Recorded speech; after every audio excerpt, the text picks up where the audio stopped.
Imagine if you could smell the coffee brewing in your favorite cafe from miles away, or sniff that new perfume you've been eyeing, all without leaving your home. Sounds like magic, right? But believe it or not, AI might soon make that possible. Today, we're diving into the fascinating world of AI and its journey toward the sense of smell, something we call digital olfaction. So how does this magic work? It all starts with a device called an electronic nose, or e-nose for short. Now, unlike a real nose that's filled with receptors, an e-nose has tiny sensors that can sniff out what are called volatile organic compounds. Let's just call them scent molecules. Every scent, whether it's flowers, fresh-cut grass, or gasoline, gives off these scent molecules. And just like how each picture has its own unique set of pixels, each smell has its unique set of molecules. When the e-nose picks up these scent molecules, it sends an electrical signal to an AI system. Think of this as the AI's way of seeing the scent. It converts that signal into a scent signature, essentially a digital profile that tells the AI exactly which molecules are in the air and in what amounts. Imagine if you could take a picture of a smell. That's what the e-nose does, but with molecules instead of colors. But just sensing molecules isn't enough. AI needs to learn what these molecules mean in terms of smell. That's where scent libraries come in. These libraries are like the memory banks of smell. They're filled with samples of different smells, like roses, coffee, or smoke, and each is labeled with the specific mix of molecules that makes it smell that way.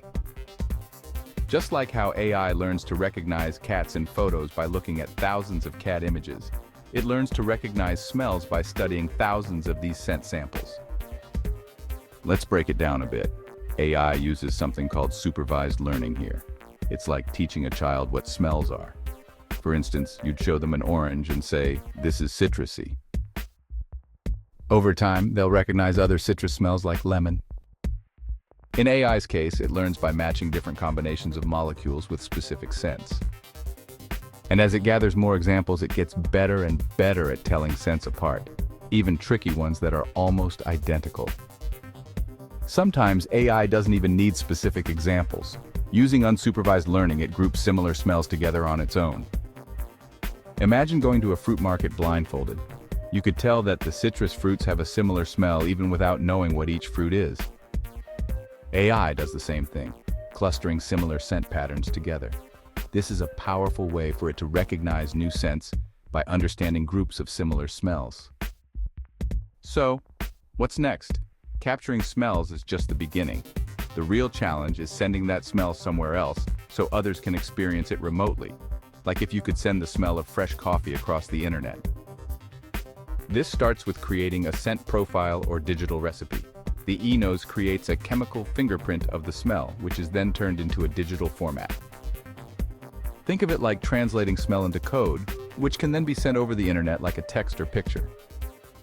Once the scent profile is sent, the magic happens on the other side, thanks to devices called scent generators.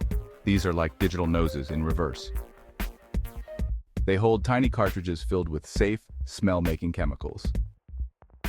When they get the scent profile, they mix these chemicals in just the right amounts to recreate the original smell, kind of like a color printer that mixes inks to match any shade, but here, it's mixing scent molecules to match any smell. Now you might be wondering, where can we actually use this? Well, there are so many possibilities. Imagine online shopping where you could sample perfumes or foods right from your home. Or using scent in virtual reality to experience places or events as if you were there, like walking through a forest or smelling ocean waves. In healthcare, AI could even help diagnose certain illnesses that produce specific smells, like a fruity scent for diabetes. And it could monitor air quality in cities, helping detect harmful gases or pollutants in real time. The possibilities are endless. But of course, this isn't all smooth sailing. Smells are incredibly complex. Even tiny changes in molecule amounts can create a whole new scent. And people smell things differently. Some might pick up a scent more strongly than others. That makes creating a standardized digital scent pretty challenging. We're still in the early days, but as we keep pushing the boundaries of AI and sensory technology, we're inching closer to a world where smell can be shared digitally. It's like adding a whole new dimension to the way we experience the world, and it's pretty exciting. So next time you think about smell, remember that AI is working hard to make it something we can share, no matter where we are.